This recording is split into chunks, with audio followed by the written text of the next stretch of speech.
Assalamualaikum warahmatullahi wabarakatuh. Kami dari kelompok 4 akan mempresentasikan tentang hakikat penelitian kuantitatif. Yang pertama akan kita bahas adalah karakteristik penelitian kuantitatif. Karakteristik penelitian kuantitatif ada 11. Yang pertama, menggunakan pola berpikir deduktif. Peneliti berusaha memahami sebuah fenomena dengan cara menggunakan konsep-konsep yang umum untuk menjelaskan fenomena-fenomena yang bersifat khusus. Yang kedua, menggunakan logika positivistik dan menghindari hal-hal yang bersifat subjektif. Logika positivistik adalah logika yang pasti dan menghindari hal-hal yang bersifat subjektif karena penelitian kuantitatif merupakan penelitian yang bersifat objektif. Yang ketiga, proses penelitiannya mengikuti prosedur yang telah direncanakan. Jadi sebelum melakukan penelitian, peneliti pasti sudah menentukan prosedur atau langkah-langkah yang akan ditempuh selama penelitian, sehingga penelitian harus sesuai dengan prosedur tersebut dan tidak bisa diubah. Yang keempat, tujuan dari penelitian kuantitatif ialah untuk ilmu nomotetik. Ilmu nomotetik adalah ilmu yang berupaya membuat hukum-hukum dari generalisasinya. Karena memang salah satu tujuan penelitian kuantitatif adalah melakukan generalisasi fenomena sosial yang diteliti. Yang kelima, sesuai dengan apa yang telah direncanakan sebelumnya. Yang harus sesuai dengan yang telah direncanakan sebelumnya ini bukan hanya prosedur atau langkah-langkah saja, melainkan meliputi subjek yang diteliti, data yang dikumpulkan, sumber data yang dibutuhkan, serta alat pengumpul data yang dipakai. Semua itu harus sesuai dengan apa yang telah direncanakan sebelumnya. Yang keenam, pengumpulan data dengan cara pengukuran. Pengumpulan data dengan cara pengukuran ini menggunakan alat yang objektif, misalnya kuesioner atau tes, karena kualitas dari penelitian kuantitatif bergantung pada jumlah data. Yang ketujuh, melibatkan perhitungan angka. Karena dalam penelitian kuantitatif, datanya berpacu pada banyaknya data atau jumlah data, pasti akan melibatkan perhitungan angka atau kuantifikasi data, yaitu pernyataan jumlah dalam angka. Yang kedelapan, peneliti memposisikan diri secara terpisah dengan objek penelitian. Dalam penelitian kuantitatif, hubungan antara peneliti dengan yang diteliti bersifat independen.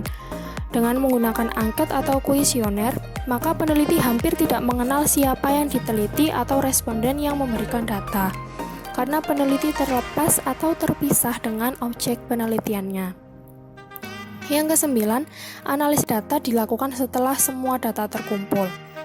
Analisis data pada penelitian kuantitatif ini dilakukan pada tahap akhir, tetapi sebelum membuat laporan penelitian. Lain halnya pada penelitian kualitatif, yang analisis datanya itu bisa dilakukan saat penelitian berlangsung. Namun pada penelitian kuantitatif ini, analisis datanya harus menunggu semua datanya terkumpul, baru bisa dilakukan analisis data. Yang ke-10, dalam analisis data, peneliti dituntut memahami teknik-teknik statistik. Karena data yang digunakan pada penelitian kuantitatif berupa numerik, sehingga peneliti harus memahami teknik-teknik statistik agar dapat membuat generalisasi. Yang ke-11, hasil penelitian berupa generalisasi dan prediksi, lepas dari konteks waktu dan situasi. Generalisasi artinya membentuk gagasan atau simpulan umum. Generalisasi ini juga berasal dari data angka atau perhitungan angka. Maksud dari terlepas dari konteks waktu dan situasi, karena fakta dalam penelitian kuantitatif bersifat umum, sehingga berlaku kapanpun dan dimanapun. Pembahasan yang kedua yaitu mengenai tujuan penelitian kuantitatif. Berdasarkan klasifikasinya, tujuan penelitian kuantitatif dibagi menjadi 3. Yang pertama, penelitian kuantitatif eksploratif, bertujuan untuk mengembangkan gagasan dasar mengenai topik yang baru dan untuk memberikan dasar bagi penelitian lanjutan. Yang kedua, penelitian kuantitatif deskriptif, bertujuan untuk menggambarkan mekanisme sebuah proses dan untuk menciptakan seperangkat kategori atau pola. Yang ketiga, penelitian kuantitatif eksplanatif, bertujuan untuk menghubungkan pola-pola yang berbeda namun memiliki keterkaitan dan untuk menghasilkan pola hubungan sebab akibat. Sedangkan tujuan penelitian kuantitatif menurut ahli Yang pertama, menurut Sugiono, menyatakan bahwa tujuan penelitian kuantitatif yaitu menunjukkan hubungan antara variabel, menguji teori, dan mencari generalisasi yang mempunyai nilai prediktif. Sedangkan menurut Molong, tujuan penelitian kuantitatif adalah untuk menjelaskan, meramalkan, atau mengontrol fenomena melalui pengumpulan data terfokus pada numerik. Pembahasan selanjutnya yaitu mengenai ragam penelitian kuantitatif. Ragam penelitian kuantitatif berdasarkan manfaat penelitian dibagi menjadi dua. Yang pertama, penelitian murni. Penelitian murni merupakan penelitian yang manfaatnya dirasakan untuk waktu yang lama. Lamanya manfaat ini lebih karena penelitian ini biasanya dilakukan karena kebutuhan peneliti sendiri. Penelitian murni biasanya dilakukan dalam kerangka pengembangan ilmu pengetahuan dan dilakukan dalam kerangka akademis. Contohnya penelitian untuk skripsi, tesis, atau disertasi. Yang kedua, penelitian terapan. Penelitian terapan merupakan penelitian yang manfaat dan hasil penelitiannya dapat segera dirasakan oleh berbagai kalangan. Penelitian terapan biasanya dilakukan untuk memecahkan masalah yang ada, sehingga hasil penelitian harus segera dapat diaplikasikan. Secara umum, penelitian terapan memang merupakan penelitian yang diminta oleh pihak lain kepada peneliti, sehingga peneliti tidak lagi membahasan untuk menentukan permasalahan apa yang akan diteliti. Ragam penelitian kuantitatif berdasarkan tujuan penelitian dibagi menjadi tiga. Yang pertama, penelitian eksploratif. Penelitian ini dilakukan untuk menggali suatu gejala yang relatif masih baru. Dapat dikatakan bahwa ada suatu fenomena atau gejala yang selama ini belum pernah diketahui atau dirasakan. Biasanya penelitian ini memiliki sifat kreatif, fleksibel, serta terbuka bagi berbagai informasi yang ada. Penelitian ini diidentikan dengan penelitian yang selalu menggunakan pertanyaan apa dan siapa dalam menggali informasi. Yang kedua, penelitian deskriptif. Penelitian ini dilakukan untuk memberikan gambaran yang lebih detail mengenai suatu gejala atau fenomena. Hasil akhir dari penelitian ini biasanya berupa tipologi atau pola-pola mengenai fenomena yang sedang dibahas. Penelitian ini bisa juga dikatakan sebagai kelanjutan dari penelitian eksploratif. Penelitian eksploratif telah menyediakan gagasan dasar, sehingga penelitian ini mengungkapkan secara lebih detailnya. Penelitian ini diidentikan dengan penelitian yang menggunakan pertanyaan bagaimana dalam mengembangkan informasi yang ada. Yang ketiga yaitu penelitian eksplanatif. Penelitian ini dilakukan untuk menemukan penjelasan tentang mengapa suatu kejadian atau gejala terjadi. Hasil akhir dari penelitian ini adalah gambaran mengenai hubungan sebab akibat. Penelitian ini seringkali diidentikan dengan penelitian yang menggunakan pertanyaan mengapa dalam mengembangkan informasi yang ada. Ragam penelitian kuantitatif berdasarkan dimensi waktu dibagi menjadi dua. Yang pertama, penelitian cross-sectional. Penelitian ini adalah penelitian yang dilakukan dalam satu waktu tertentu. Penelitian ini hanya digunakan dalam waktu tertentu dan tidak akan dilakukan penelitian lain di waktu-waktu yang berbeda untuk diperbandingkan. Pengertian satu waktu tertentu ini tidak bisa hanya dibatasi pada hitungan minggu, hitungan bulan, atau hitungan tahun saja, akan tetapi yang digunakan adalah bahwa penelitian itu telah selesai. Jadi, konsep satu waktu tertentu dalam satu penelitianlah digunakan untuk menentukan bahwa penelitian tersebut merupakan penelitian cross-sectional. Yang kedua, penelitian longitudinal. Penelitian jenis ini dilakukan antar waktu. Dengan demikian, setidaknya terdapat 2 kali penelitian dengan topik atau gejala yang sama, tetapi dilakukan dalam waktu yang berbeda. Namun, bukan berarti pula jika ada 2 penelitian yang dilakukan dalam waktu yang berbeda dengan topik yang sama selalu dikategorikan ke dalam penelitian longitudinal. Tetapi, ada kata kunci yang harus dipegang, yaitu adanya upaya perbandingan antara hasil penelitian. Penelitian longitudinal dibagi menjadi 3 bentuk. Yang pertama, penelitian kecenderungan, yaitu penelitian-penelitian terhadap gejala yang sama dengan waktu yang berbeda serta responden atau informan yang berbeda. Contohnya, kita akan meneliti gaya hidup orang di zaman tahun 70-an dan orang di zaman tahun 90-an. Orang-orang yang diteliti bisa saja berbeda, tetapi gejala atau topik yang diteliti itu sama, yaitu gaya hidupnya. Yang kedua, penelitian panel, yaitu penelitian-penelitian terhadap gejala yang sama dengan waktu yang berbeda dan responden atau informan yang sama. Dengan penelitian ini, seseorang akan diteliti minimal sebanyak 2 kali. Permasalahan yang sering kali muncul dalam penelitian ini adalah jika jangka waktu antara penelitian yang satu dengan penelitian yang lainnya berdurasi cukup lama, sehingga ada kemungkinan responden atau informan yang dulu dijadikan sampel kini sudah tidak bisa lagi ditemui, misalnya karena sudah meninggal atau bisa juga karena sudah pindah rumah.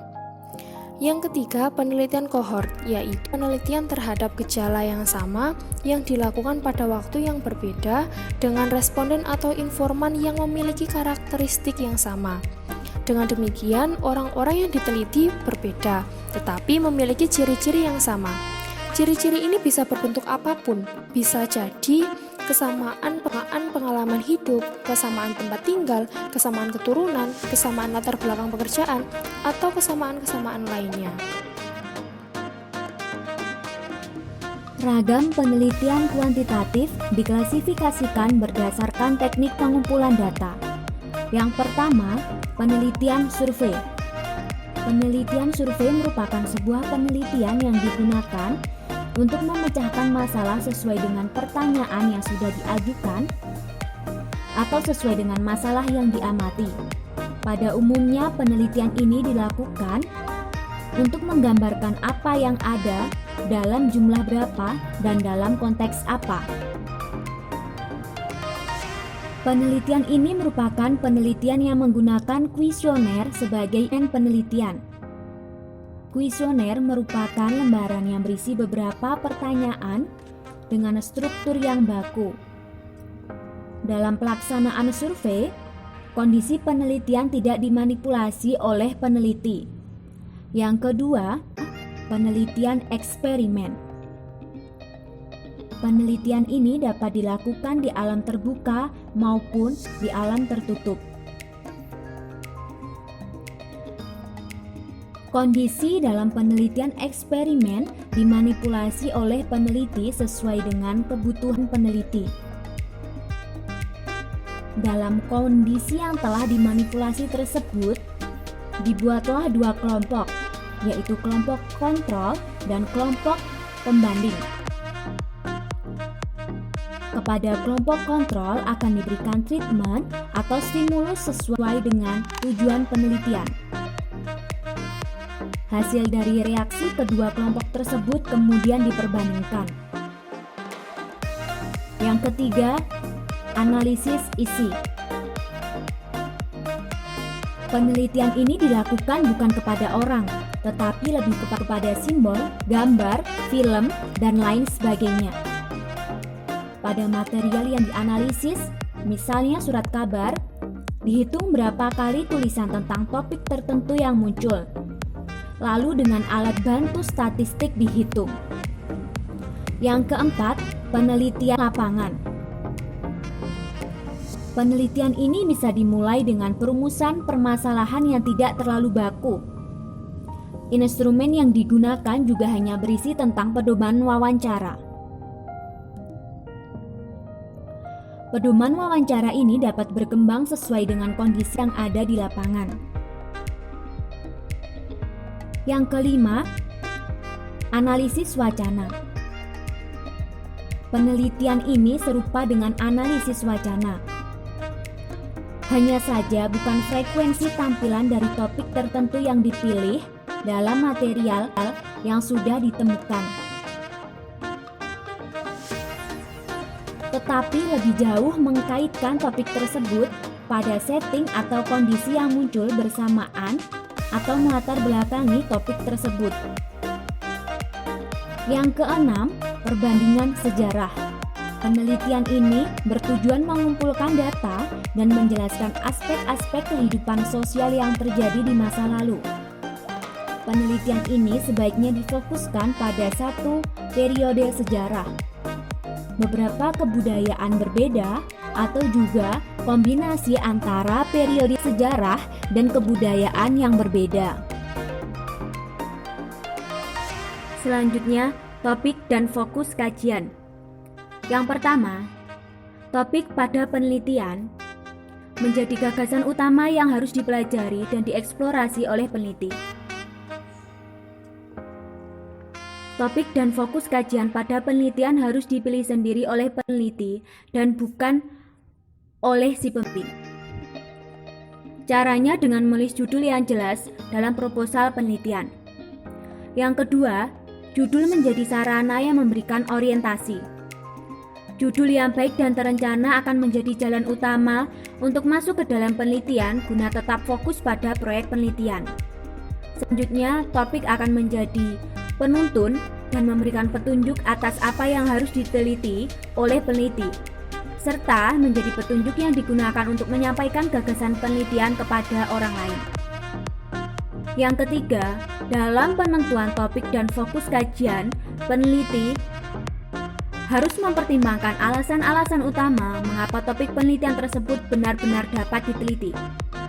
Suatu topik dapat diteliti jika peneliti memiliki target partisipan yang bersedia membantunya dalam melakukan penelitian dan memiliki perangkat-perangkat yang memadai dalam mengumpulkan dan menganalisis data dalam jangka waktu yang ditentukan. Yang keempat, selain perlu mempertimbangkan topik dapat diteliti atau tidak, si peneliti juga perlu mempertimbangkan apakah topik tersebut memang perlu diteliti atau tidak. Perlu atau tidaknya topik tersebut diteliti berkaitan juga dengan kelayakan suatu topik. Ada banyak faktor yang melatar belakangi sulitnya menentukan topik yang layak. Hal terpenting yang harus dipertimbangkan adalah apakah topik tersebut hanya sekedar menambah pengetahuan yang sudah ada atau sekedar menduplikasi penelitian-penelitian sebelumnya, atau justru berusaha menyuarakan kembali hak-hak kelompok atau individu yang terpinggirkan, atau membantu keadilan sosial, atau justru berusaha mentransformasi gagasan-gagasan para peneliti sebelumnya. Terkait topik itu perlu diteliti atau tidak, hakikatnya juga berhubungan dengan apakah ada orang lain di luar lembaga peneliti yang akan tertarik pada topik tersebut. Selain itu, kelayakan suatu topik juga berhubungan dengan cita-cita si peneliti itu sendiri. Yang kelima, si peneliti juga mempertimbangkan waktu. Waktu yang harus dihabiskan untuk merampungkan proyek, merevisinya, dan menyebarkan hasil-hasil penelitian. Selanjutnya, pembahasan yang terakhir mengenai prosedur penelitian kuantitatif. Prosedur penelitian kuantitatif yang pertama, penelitian dimulai dengan mengidentifikasikan permasalahan atau isu-isu yang penting, aktual, dan menarik, serta manfaat yang dihasilkan bila masalah tersebut diteliti. Masalah dapat digali dari berbagai sumber empiris ataupun teoritis. Kemudian masalah tersebut diformulasikan menjadi rumusan masalah yang disusun dalam bentuk pertanyaan. Prosedur yang kedua, melakukan pembatasan pada faktor atau aspek yang dominan saja. Permasalahan dibagi menjadi sub-sub permasalahan yang dapat dikelola dalam arti layak dan terjangkau untuk diteliti. Setiap subpermasalahan dicari kemungkinan jawabannya secara spesifik dalam bentuk hipotesis yang sesuai. Yang ketiga, melakukan studi kepustakaan. Studi kepustakaan merupakan kegiatan untuk mengkaji teori yang penelitian dan mengkaji hal-hal empiris yang bersumber dari penelitian-penelitian terdahulu. Prosedur yang keempat, penetapan teknik penyusunan dan pengujian instrumen yang akan digunakan untuk pengumpulan data. Prosedur yang kelima, Penelitian diarahkan untuk mencari data yang didasari oleh rumusan masalah dan hipotesis yang telah dikemukakan sebelumnya. Diperlukan desain penelitian yang berisi tahapan penelitian, metode penelitian, teknik pengumpulan data, sumber data, serta mengapa menggunakan metode tersebut. Prosedur yang keenam, data yang diperoleh kemudian dianalisis menggunakan teknik statistik. Hasil analisis data merupakan temuan yang belum diberi makna. Prosedur yang ketujuh, pemaknaan hasil analisis data. Kegiatan ini dilakukan melalui interpretasi yang mengarah pada upaya mengatasi masalah atau menjawab pertanyaan penelitian. Dalam tahapan ini, dikemukakan tentang atau penolakan hipotesis. Interpretasi dibuat dengan melihat hubungan antara temuan yang satu dengan temuan yang lainnya. Kesimpulan merupakan generalisasi hasil interpretasi. Sekian presentasi dari kelompok kami. Apabila ada yang ingin memberikan tambahan, sanggahan, kritik, komentar maupun pertanyaan, silahkan tulis di kolom komentar. Mohon maaf yang sebesar-besarnya apabila ada kesalahan. Akhirul kalam, wassalamualaikum warahmatullahi wabarakatuh.